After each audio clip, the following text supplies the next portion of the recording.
They were going in, man, cars were getting blown up, shops were getting mashed up, man were getting shot at. Man, they see me and they rushed the shop, bro. They rushed the shop. Lucky, 90 realised it was me and they locked off the place. Otherwise, I was dead that day. They would kill me, you know. They would have killed you? They would done my dancing. Serious. Ran over, got me stabbed, got the COVID virus, had a massive cardiac arrest. Told I'm never going to be the same again. You got to go to a rehabilitation center. I'm arguing in this. I'm going mad at her. Go suck, whatever.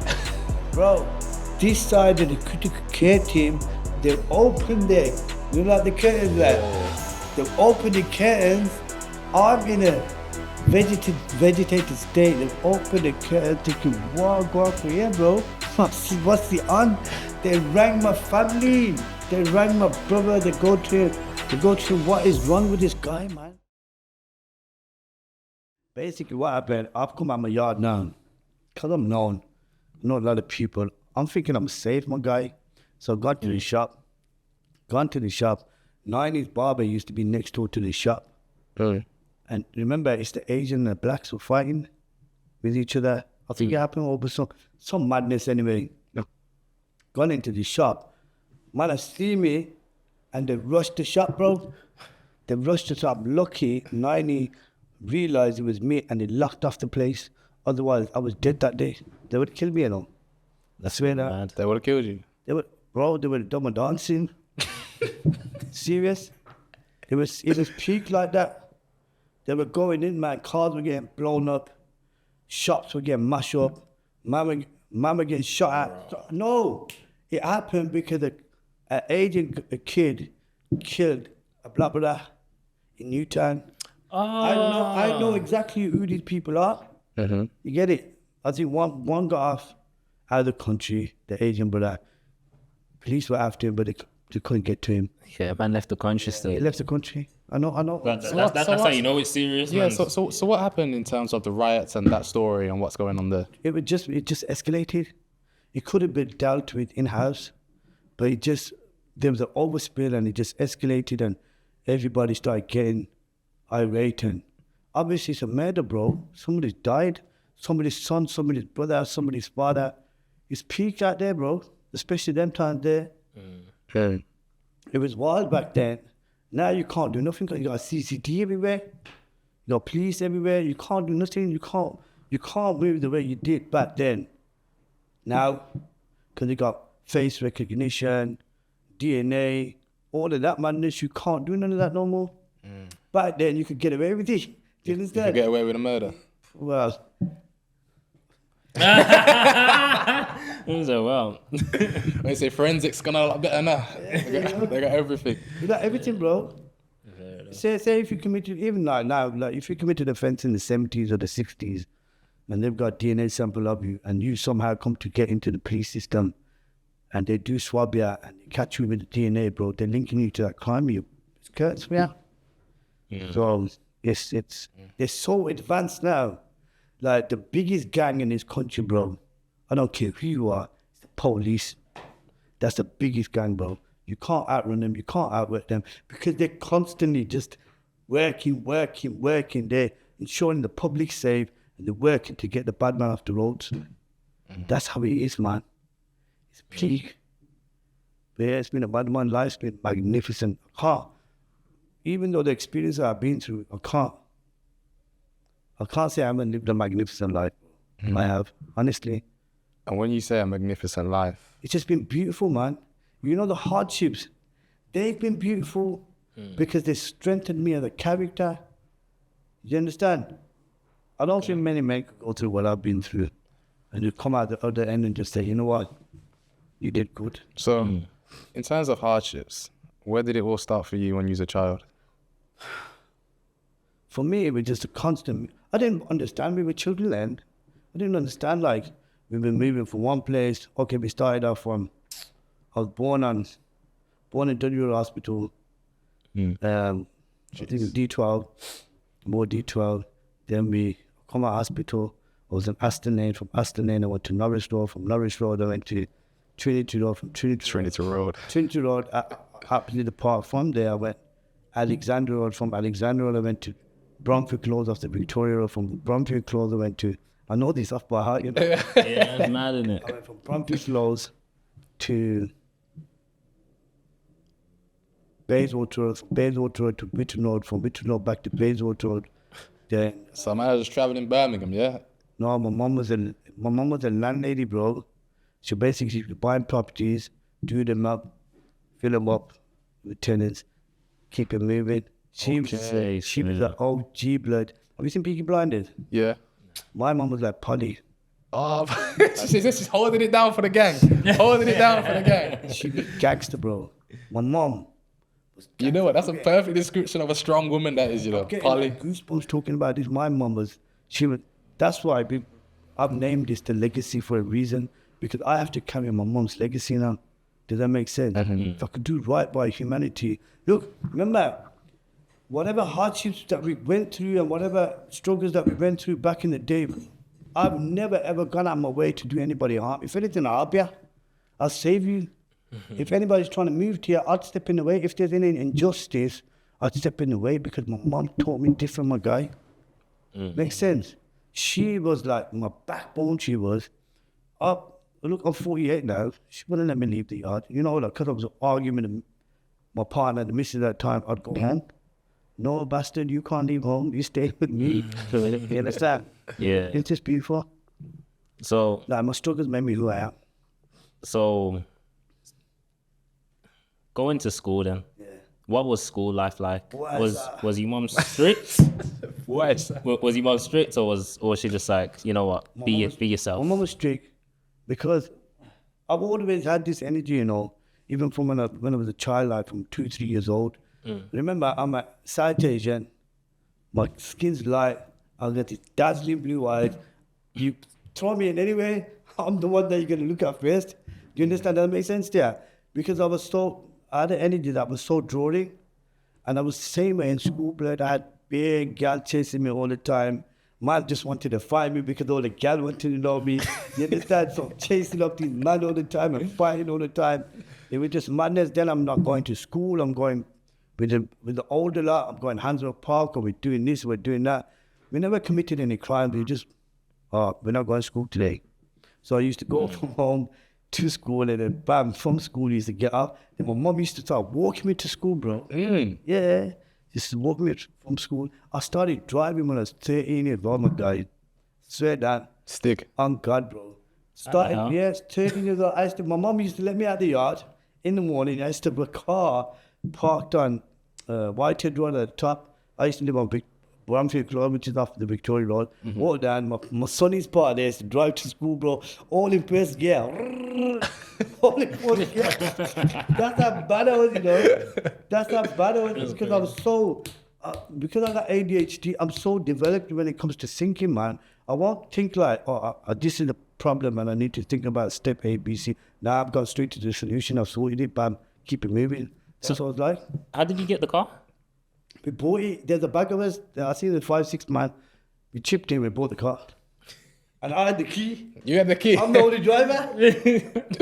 I'm the only driver. I'm 13 years old. You know, I'm the only driver. How did you even learn to drive? I just don't even know, bro. I just bam.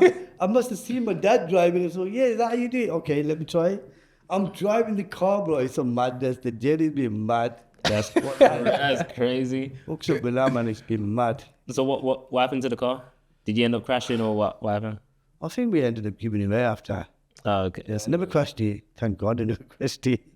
Well, yeah. Back then, there was no PNC, ANPR. Producer, that's all it was. They'll give you a producer, produce your documents, keep it moving. But more times, they wouldn't stop you back then. They were in the, Allegros and Maestros, and I don't know if you can even contemplate, but they were, police were in advance then. You try and avoid them. You could get away with avoiding them. But I had to stand really, just go White Road, down the Bevington Road, straight over to the Broadway Road, park the car outside the school. Yeah, the man's there. You get it? After school, have half a cigarette, jump in the car, drive back home. Life easy. It's been madness. But thank God, you know what? Because my kids, they come from a mixed background. Kid's mom, her family's like black, mom's white. My kids take after their mom.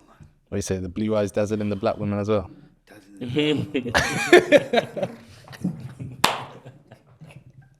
Say that, but I thank God that none of my kids took after me, man, because I was chaos. Even like when I was younger, like my mom, like I said, she used to buy the houses and do them up, and she used to do the wallpaper, like wallpaper the yard.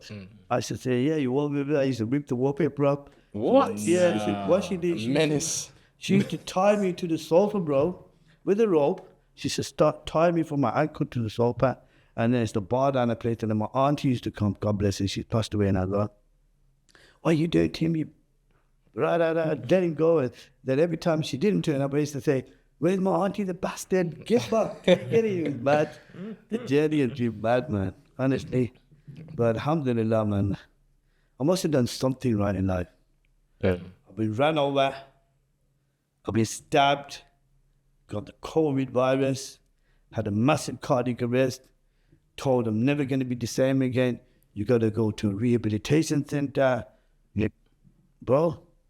Yeah, that's mad. So Come out stronger. Honestly, stronger.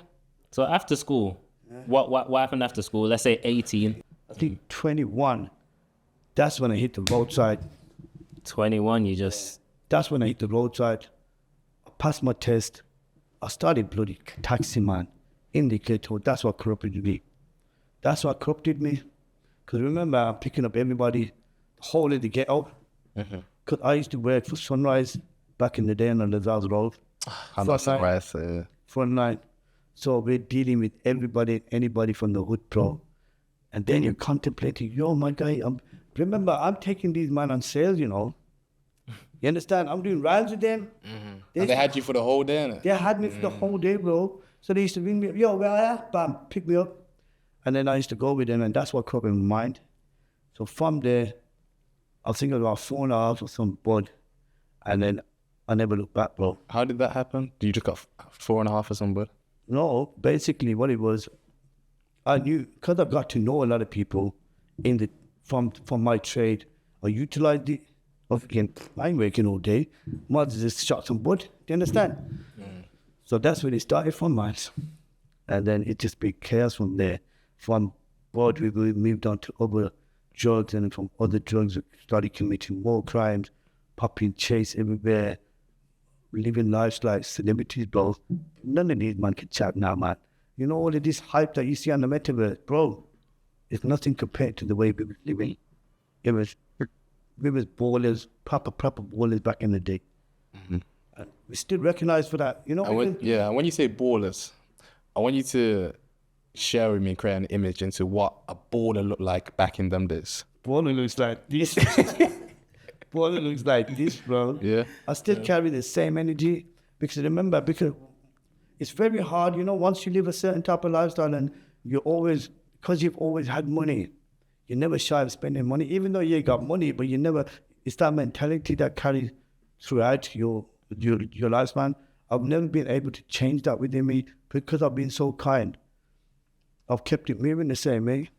We was going out all the time, clubbing, partying all over the country, getting to know I know people from all of the UK because I've done so much their time. I know every bit, bro. Liverpool, Ireland, Wales, Scotland. Because remember, when you're in the system, it's not like road. When you're in the system, you have to speak to somebody. You got no choice but to speak to somebody. It's if I'm on road, you might be from a certain bit or certain postcode. We're not going to be speaking to each other. But in jail, you got no choice but to speak. You have to socialize. Otherwise, you get speaking everywhere. Alhamdulillah, nothing ever happened to me ever in the time that I spent in custody, man. Alhamdulillah, but I've seen some mad shit, bro. Just recently, like because it's Christmas time. Mama brewing up in there, distilled. They're getting pissed. I was A-uppers, them man on B-uppers, see that. Few the guys awkward. Them man on B-uppers. Somebody's gonna stole a bottle of distilled. They started fighting each other. My guy, obviously, the guy that stole the bottle, my guy, he's at the bear of him. Do you understand? Gone to his pad, come back, and he's 107 stitches, bro. The hair on your back was stand up. That's how peak he is, man. And that's a prison. It's peak. Wait, what did they do? Cut him up? Huh? What did they do? Cut him up? Cut his face open, bro. Like, you know, like Freddy Krueger shit. Yeah, man. 170 stitches. 107 stitches.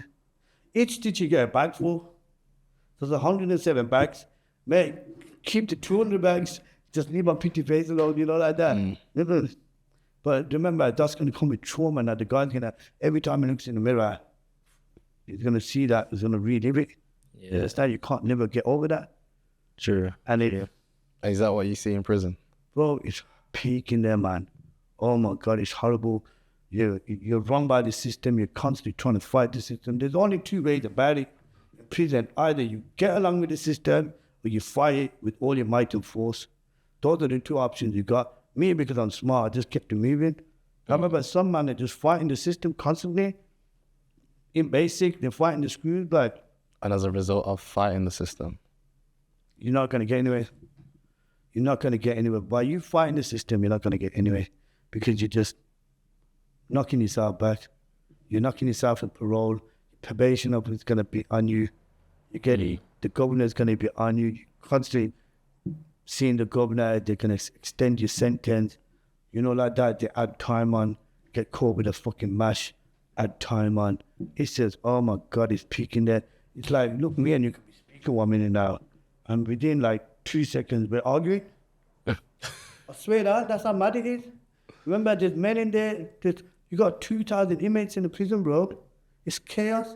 These, especially now, back in the day when I started my bed in 22, 23, oh my God, you couldn't move them, man, because it's run by proper ex-army officers. You get it? These are civilians. You used to work in Tesco last week. Now you're a police officer. I swear that. You get it? You got a point. I swear that in Oakwood, it's just civilians. So when they do a welfare check in the morning, like, open your door, good morning, come out the way, man. I need to go and use the kiosk because I need to go and book a visit. If I can't book a visit now, I'm not going to get a chance to book in the evening because all the visits. Come out the way, keep it moving, otherwise it's going to get peaking. Bro, it's madness in there. Honest, it's horrible. Don't be thinking prison's easy because it's not. It's horrible, man. So tell us about the taxi thing again. So you got caught selling bud. No, it wasn't co-selling, but nah, I never What happened? co-selling, but me doing taxi, because I was such a sweet boy, Yeah. I was never exposed to life. Do you understand? Okay. I was never exposed to these elements. Because I was always doing my thing, college, going to work, Yeah.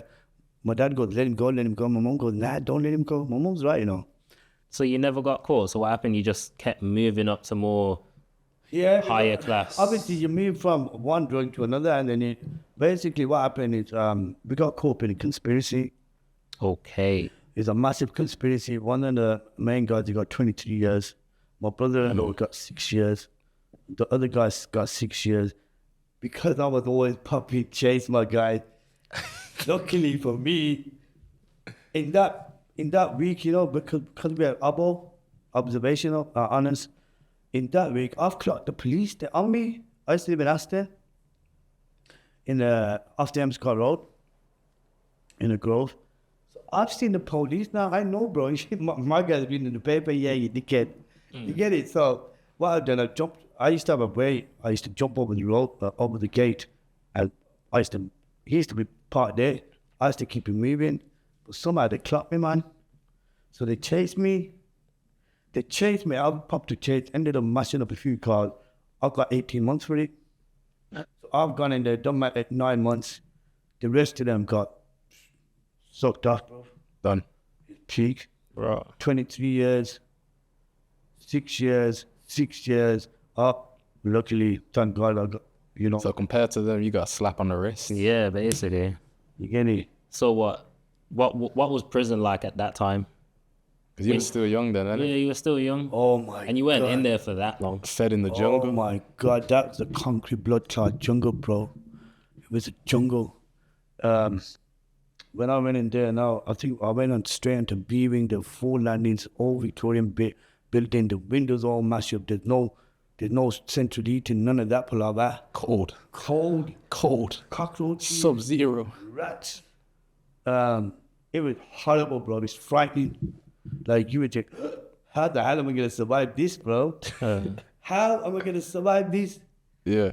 But somehow, like, we're creatures of comfort as human beings. We get used to our environment and we start adapting to the environment because it's flight or fight.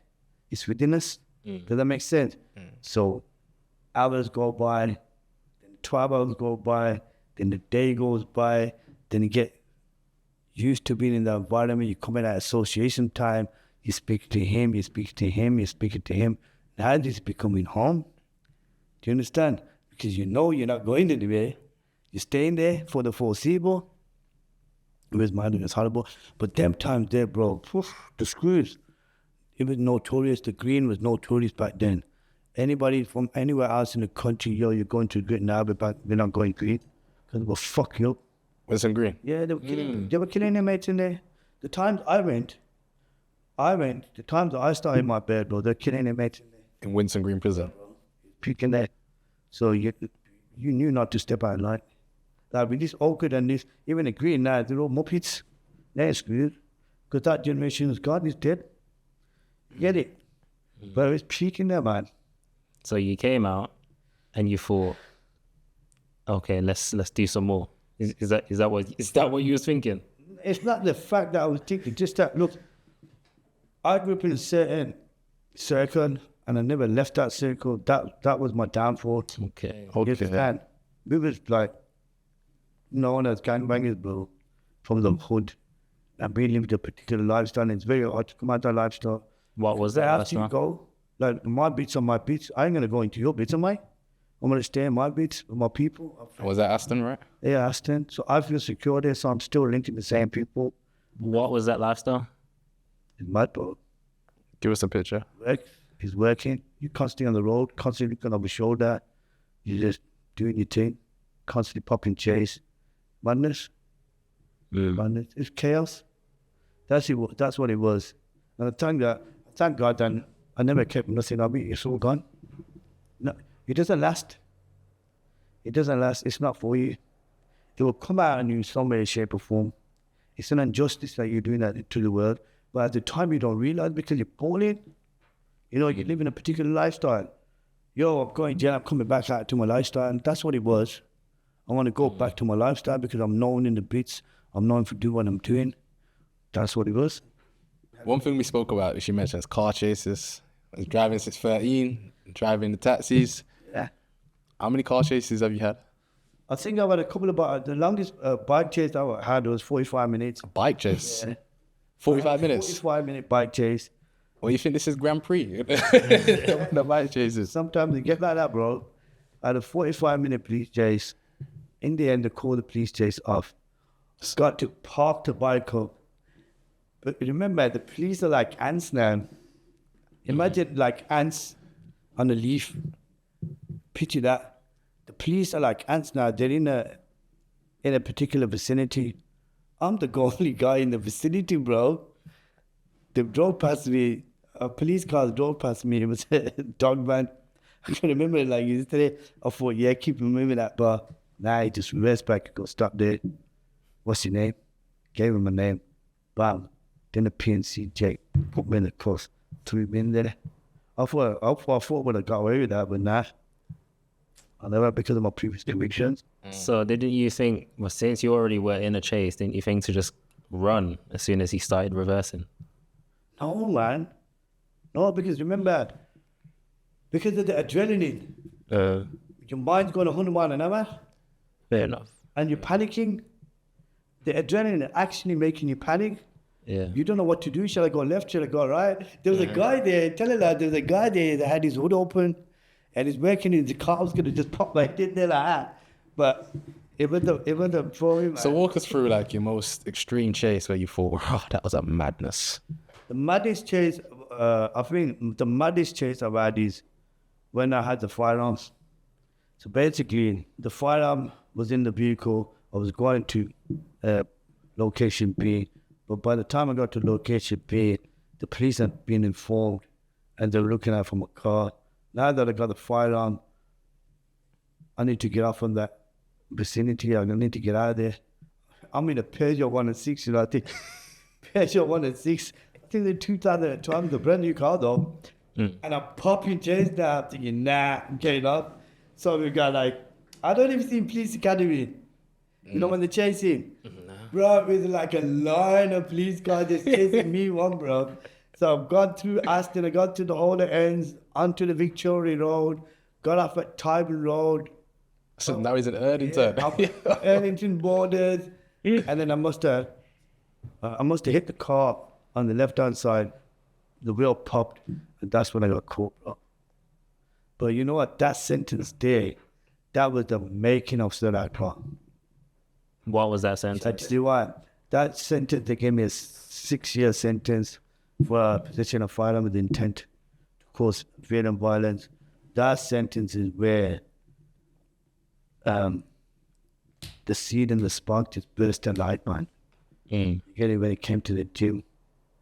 Do you understand? I'm hard-bodied, you know. But I'm not built like the rest of them, and they all know it. And I'm not saying that with pride or ego. It's the experience that I've experienced that maybe who I am now. Do you understand? All I'm doing is constantly banging away, bro. Going to the gym, banging away, coming back, chilling, relaxing, doing the same thing, repetitive thing, day in and day out. Then they moved me into, they shipped me out to HMP Ashore. The day I went to HMP Ashore, there was a riot in the prison. So we've gone into the induction wing, the whole of the rest of the jail, there's a riot going on. Wait here, what's happened with the association? It's association time. They come in and give us packed lunches, you know, like sandwiches, like crisp. We don't know any better. I think, oh, fuck it. The luxury we had with a shower in our plant, so it's cool. Toilet was on the side in the shower area. Didn't really bother us. Do you understand? Then we were told there was a riot. So basically, we went from like a prison that had 12 or 1,300 inmates. They shipped out 9 or 10,000 inmates, and there's only 200-300 left out of us. Does that make sense? So now the gates of opportunity are all open for us because there's no prisoners in the prison. I can do bagger courses now.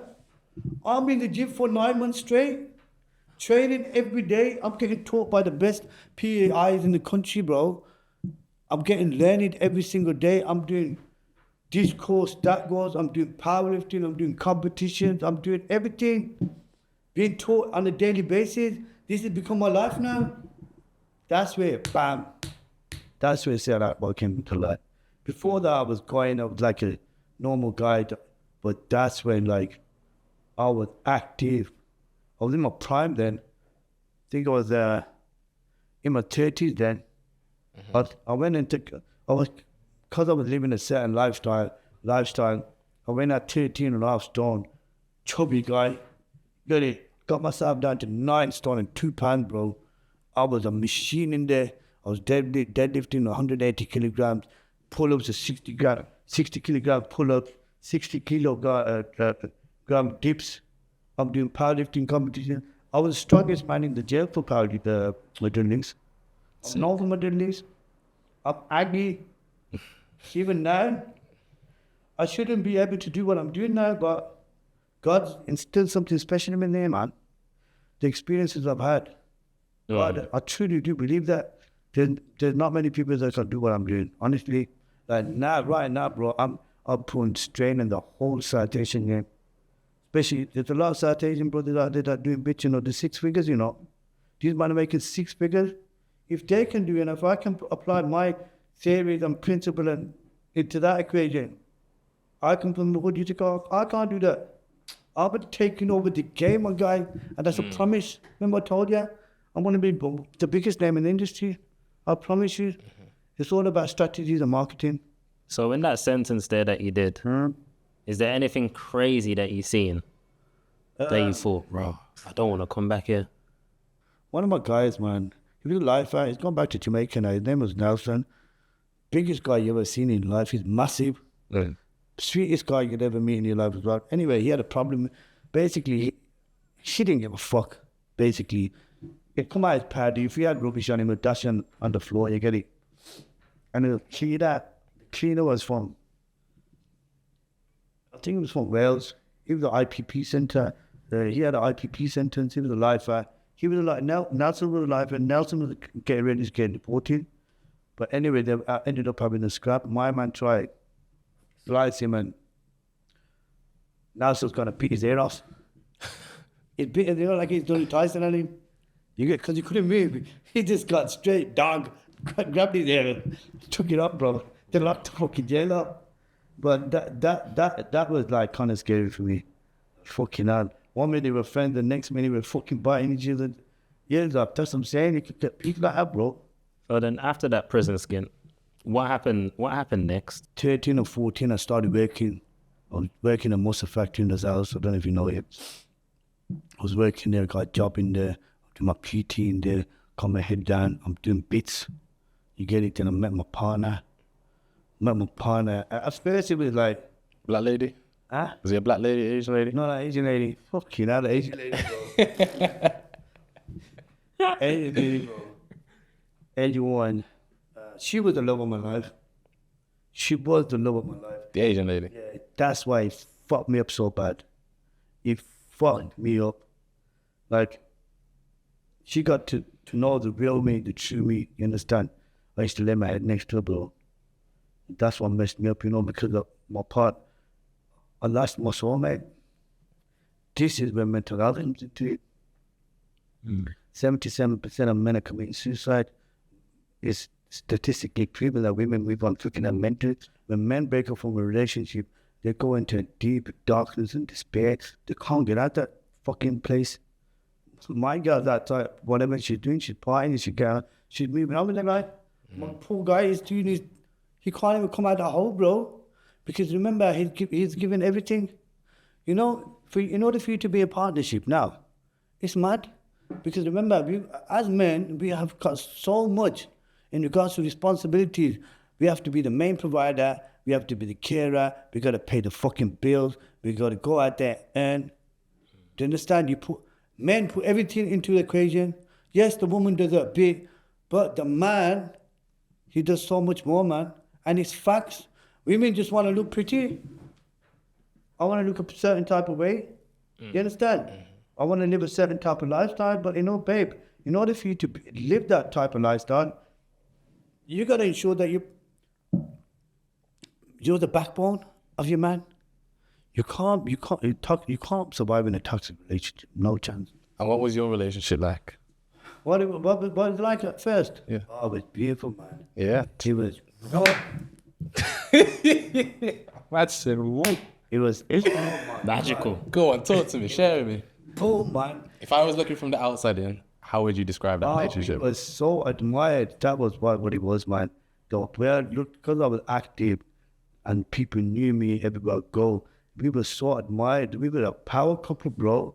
If me and her were together, I would have built an empire, you know. Honest to God. Facts.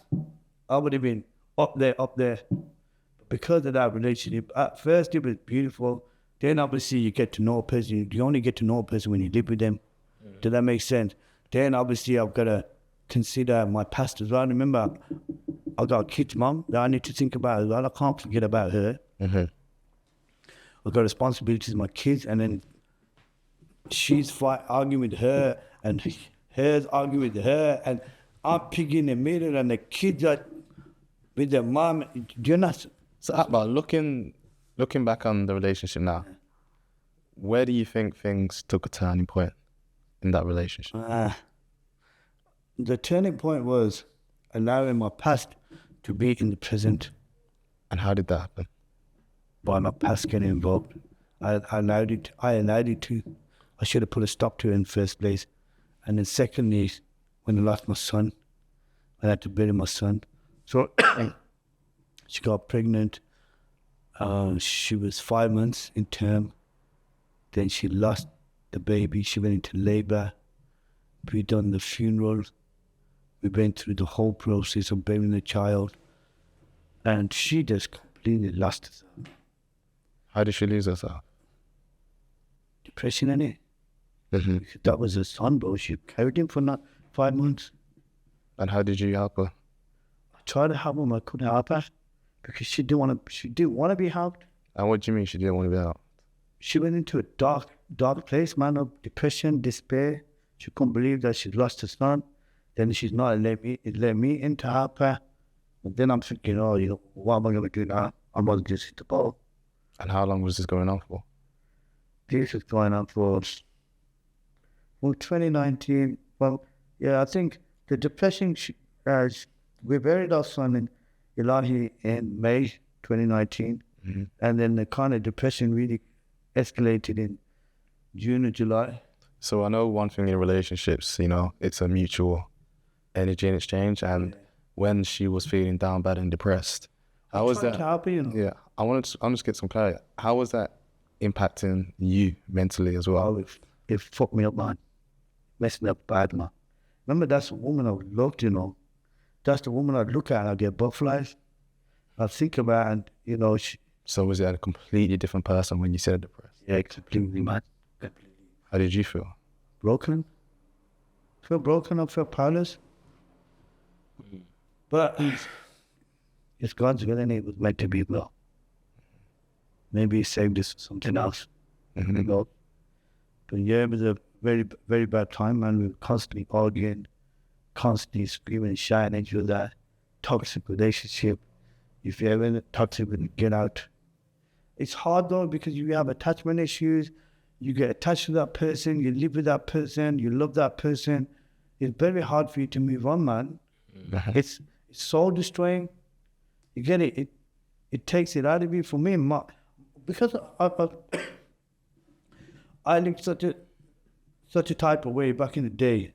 Like drinking was normal for me, but obviously we graft all week. On the weekend we're partying, we're going niche or we're going Leeds or we're going Sheffield or we're going whatever. So drinking was a big part of me. And I just used that as a coping mechanism. For Kye, I just get drunk, bury my head in the sun. And what was her coping mechanism? Screaming and shouting, just venting constantly. And when she's screaming and shouting at you, how did that affect you? It was heartbreaking because I couldn't help her.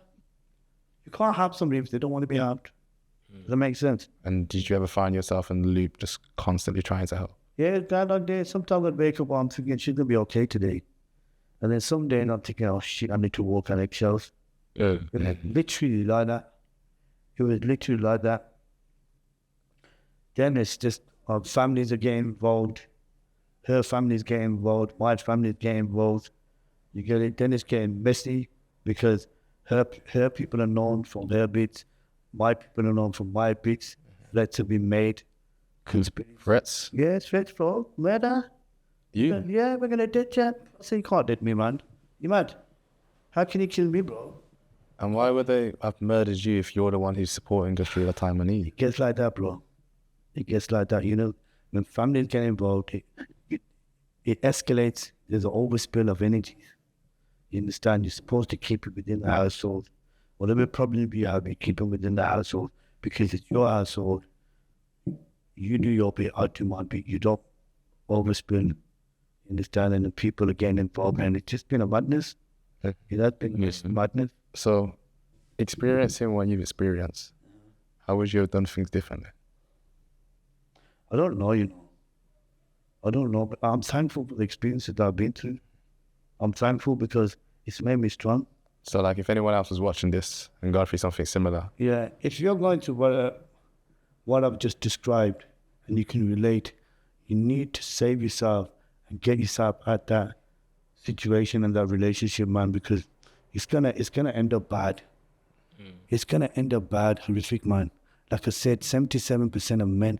I know people that are watching my Instagram right now, bro. They're going through the same thing, and they're in a loop. You need to get yourself. If she's not for you, she's not for you. Doesn't matter how much you try.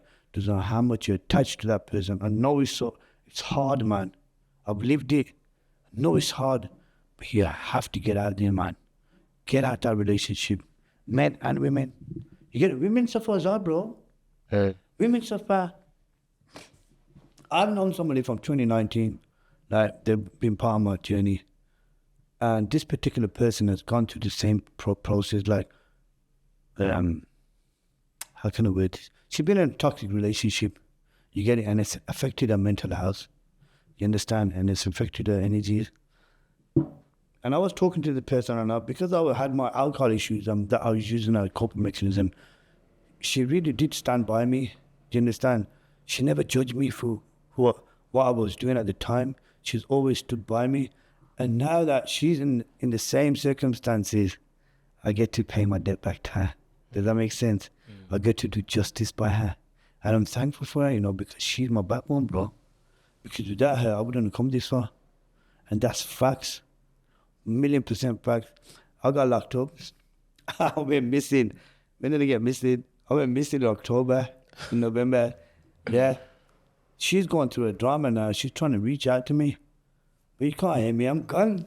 Do you understand? Absence makes the heart grow fond. Do you understand? So when I reach out and touch road, I'm active on social media. Kind of a social media, well, she knows that much. She made contact with me. And then from there, I'm trying to take care of her. And she's done justice by me, man. My guy Crops, he's done justice by me. My solicitors firm, Knightswood Law, they've done justice by me. Like, I got good people, man. I got massive networks.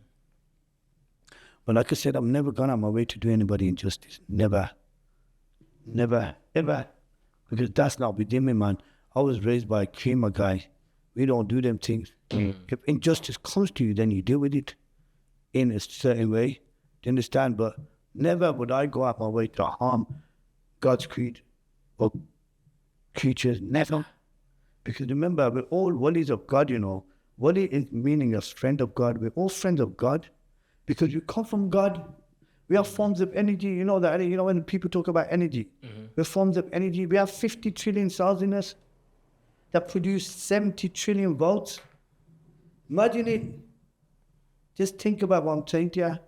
We have 50 trillion cells in the body. They produce energy. The brain requires energy. The heart requires energy. Your nerves require energy. Your spinal cord requires energy. It needs conductors, water, sodium, minerals. It needs iron, calcium, magnesium, zinc in order for it to. That's why people are all about them. This is where we're talking about energy. So a big thing in your life, which when you told me, I was like, whoa. And I think you know what I'm going to say. Go on. Is when you got COVID? COVID-19, the SARS-19. Wow. I think that was the biggest turning point in your life. Tell us about it. June times, I'm out and about active, going to the gym. Remember, I'm a blind driver, so I'm having to go public transport. Then I'm going to an environment where there's 60 times more germs than there will be in anywhere else. You understand? At the time, a few of us got COVID from that place, and they had it. They didn't have it as bad as I did. They were like, they had the COVID, they survived it. Boom. Kept it moving. I got it in June sometime. July the 2nd or 3rd, I realized, I'm in a bad way, yeah. Mom was a landlady, we were in another yard. So I went to self-isolate. On 3rd of July. I'm trying to fight off this virus, bro. I'm thinking it's normal. I've got fever. My fever's gone from 37 to 38. Anything in 38 is only in danger zone. Gone from 38 to 39. I'm still fighting this virus up alone, I'm still fighting up this virus alone. I don't know any better. All I know is fight. That's one thing I'll tell you. So I'm alone. I don't even know what the hell's happening to my body. I'm hallucinating. I'm doing all sorts of madness. I don't know about stats, blood oxygen levels. My blood oxygen levels, we're talking that it's probably 96%. Anything under 90%, you're in trouble. My blood oxygen level, boy, they went to about 75%. I'm alone in the yard, bro, fighting this virus, bro. My blood oxygen got 75%. Got to the point where I couldn't breathe. Yeah, because I know a lot of people. I had a client, he got his own practice, Dr. Rashid. Phoned him and said, Doc, I've had enough, because he was monitoring me like over the phone. And I said, I've had enough. I can't fight this anymore. You're going to have to do something, you know. I think 8 o'clock in the morning, 10th of July. Yeah. Basically, toilet. Dr. Rashid called the ambulance. He came to my house, assisted me, aided me, put me into the ambulance, gone into the hospital. So they done my blood oxygen levels. Blood oxygen at 75%. My temperature is rising. It's not going down. It can't be cooled down. They need to cool it down now because the brain's going to start suffering massive consequences. Gone in there, they stripped me, put a gown on me, put a catheter up my, pipe up me for my bladder. I'm getting emotional. They took me into the ward, and 1 o'clock in the morning on the 11th of July, my heart stopped. I had a massive cardiac arrest. My heart stopped for 15 minutes. 15 minutes? And on the second blow. They fought to save my life. I can never thank them. I'm still in contact with them today. Critical care teams, managers.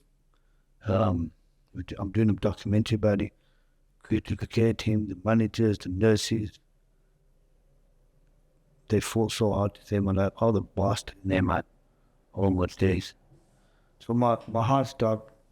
I went 15 minutes without oxygen to my brain. My organ was shutting off. My body was non-responsive because remember I had the COVID pneumonia. My lungs would collapse. So that my lungs were full of water. My lungs collapsed. They weren't functioning. Put me in the ventilator on the 10th, on the 11th of July. Basically, on the 16th of July, my mom came into hospital with the COVID-19. So I was in bed 12 and my mom was in bed 13. You understand? But because there was so much of an influx of patients that had the COVID virus at the time, they're basically moving it to other hospitals. So I had to leave my mom back. You know what I'm saying? They say you come into this well alone and you're going on, that's bullshit. You come into this well with your mom's pie. Does that make sense? She's the one to bore you. You come with that. Then you die alone. Basically, I was critical. My mom was breathing. She was okay. But I know what she did. She said to God, you know what, take me and leave him. That's what she did. That's why I survived. I shouldn't have survived. Because on the 11th of July, they formed my family and they said we're going to switch his machines up. He's non-responsive. He's not responding. So these are screaming down the place saying, give him another day. Give me another day. I'm not responding. Like, you got people, nurses and doctors in fucking spaceman suits. You're thinking, where the fuck am I? Real talk, bro. You're thinking, what the hell's going on here? I'm thinking in my head, I belong to the state. I've got an airborne virus that's killing people. They ain't gonna let me go home. Does that make sense? So what's happening now is, I'm monitoring these guys now for the first day and second day and giving medication, and I had a nurse. I had round the clock care, 24 hours a day. I had a nurse that was coming in 8 a.m. to 8 p.m. and then 8 p.m. to 8 a.m. every single day. Critical care is different, bro. Shout out to the NHS, man. Greatest care in the world. I don't care anybody says. A lot of people slander the NHS, mate. You haven't been in critical care, I know. They fight to save your life, bro. So the second day is kicked in now and I'm thinking, look, you have to, it's the energy or the spirit that's within you that makes you are. The body's just a vessel. You understand? So I'm still active the way I am, even though I'm paralyzed from the neck down. They're giving me medication. I'm having to go and use the toilet. I'm bedpan. I'm an alpha male, bro. What am I doing with a bedpan? I said, nah. Stop with all of this nonsense. I don't want no care. I want to go home. I swear that. I said to him, I want to go home the way I was. I'm God. I said, I want to go, I had this in me, I almost died. I'm very, very smart. I'm intelligent. I'm not a donut. Like, I've been around all walks of life, from gangbangers to solicitors to doctors to nurses to consultants to magistrates to barristers, you know, QCs.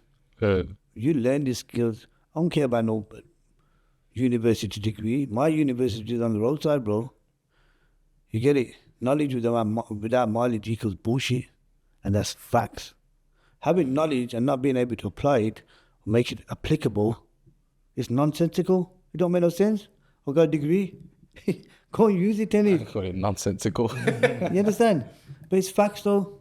I know people who have got degrees, proper degrees, like, I've got a degree. You have no vocabulary, you can't speak. Not like I'm trying to be bad mind or anything. No, you need to have a certain wit about you after some je ne sais quoi, some boom, you know, like character. You gotta have some persona about you. You gotta have something that's gonna sell you for you. Some people, they just don't got it, bro. But anyway, I'm arguing in this. I'm going mad at her. Go suck, whatever. Bro, this side of the critical care team, they've opened their, you know, like the curtains, like, they've opened the curtains. I'm in a vegetated state. They've opened the curtains, thinking, wow, go on for here, bro. What's the on? They rang my family. They rang my brother. They go to what is wrong with this guy, man. He won't let us help him. All we're going to do is help him. I'm thinking about it. I'm going to go home. You get it? I don't even know my mum's passed away yet. That's another story. So anyway, I managed to get the main guy out. He goes, listen, you idiot. I don't want you to be here either. You think I want you to be here? Your bed's costing me 25 grand a week, bro. Plus your medication and your nurses or whatever. Costing me 25 grand plus medication. You're talking 30 grand, 40 racks a week. Remember, I'm getting round the clock here. I'm getting medication that they're trialing and testing, and because they've never dealt with the COVID virus. You understand? So when he says to me, boom, let him do the work he'll do, you go home and you get strength back. I said, yeah, all right then. So the nurse, come and do what you gotta do there. You get it? So that's when I just eased off and backed off. But as soon as I opened my eyes, I started fighting. My mum passed away. I've got Skype calls. I've got my phone back. I realised with my phone, with my wedding band. I'm looking for this ain't my wedding band. So I'm looking for my wedding band. With my wedding band, with my phone. I got hundreds of messages, bro. It's just gone, you know that? Yeah. It's got messages, and I'm saying to my brother, where's my mum? My brother's saying, yeah, she's right. I said, no, she's not. You're lying to me. You're chatting shit to me. And you know, when you just know, when your gut tells you, that's the universe inside you telling you there's something wrong. That makes sense. So I had to witness my mum getting buried on a WhatsApp call. That just threw me into a rage, bro. Proper rage. I had a pipe in me, a couple of pipes in me. I ripped them off. Fuck this, I'm gonna die as that now. Honest. My mum's gone, what's the fuck's point of me being here? But then I had to think about my kids, man. My daughters can't survive without me. Neither can my sons. You know? And I had to fight for them. Basically, that's bottom line. I had to fight for my kids, bro. Otherwise, I would have given up, you know. You understand? But like I said, man, it's my natural defense mechanism to fight. I'm gonna fight. I would rather fight and not fight at all. Does that make sense? Because it's a primed instinct. It's survival. It's within us. It's human nature. We're built for fight or flight. Does that make sense? Mm-hmm. So I'm the fight guy. I'm gonna fight it. However hard it is, or whatever. I'm gonna fight it. So fast forward after the rehabilitation and everything, that's like your life completely changed now. Mentally, how was you coping? Mentally, I wasn't coping at all. Because I miss my mum, bro. I miss my mum. Even today? Yeah, I miss my mum every moment of the day. That was my mum, bro. But I know, you know what? I know she's looking down at me, she's proud of me now. because I've come out and I'm doing what I need to do. I might be doing it my way, the way I want to do it, but I'm there for my siblings, I'm there for my kids. You know what I'm saying? Taking care of my family the way I can. It's not a nice way. It's, you got to do it this way, and it's got to be applicable that way. There's no other way. You get it? But yeah, man, I miss my mum, man. It's fucked my head up. That's the woman that bore me, man. But it's life, man. We all have to go through it. And it's a horrific darkness, man. Honestly, like, I buried a child, then my relationship broke down, and then I had to witness my mom getting buried, and it takes a toll on you, man. It's only me one, you know. I'm having to carry everybody. It's like, you know, because I got 5 siblings. It's like I'm carrying all their pain as well because I'm the oldest. Does that make sense? It's like I'm having to carry their pain with me as well. So my pain's heightened now. And it just makes me up, man. I'm always hurting. Constantly hurting. Constantly thinking about my mom. My kids. My kid lost a grandmother, man. She's the one who raised him. You get it? So my kids are suffering. I'll have to take that on board as well. So I got my own siblings and I got my kids on top. They're suffering and I have to deal with their issues and their post-traumas with it.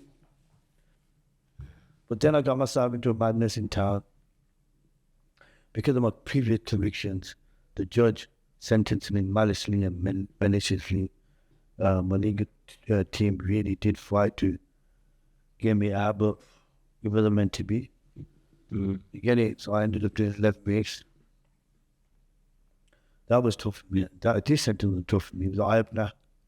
It was a light, the previous sentence. You get it? Because I'm in my 50s now almost. I'm still on the wing with gangbangers, bro. I'm still on the wing with gangbangers. I'm talking about Hadlef, Lazaz, Newtown. Them men are in there right now. I've got people that I know that are doing bad right there, right now in Oakland. You get it? And I'm thinking, nah, I can't do this anymore. Done. Finished. Done. If you could leave the audience with one final message, what would it be? If you're in a toxic relationship, get yourself out that toxic relationship. Please, for God's sake, save yourself, man. You cannot pour from an empty cup. That's my message. You can't pour from an empty cup, bro. You need to safeguard yourself, because if you don't safeguard yourself, who's going to safeguard you? Nobody. Ain't nobody give a fuck about you but you. And that's big blood clot facts.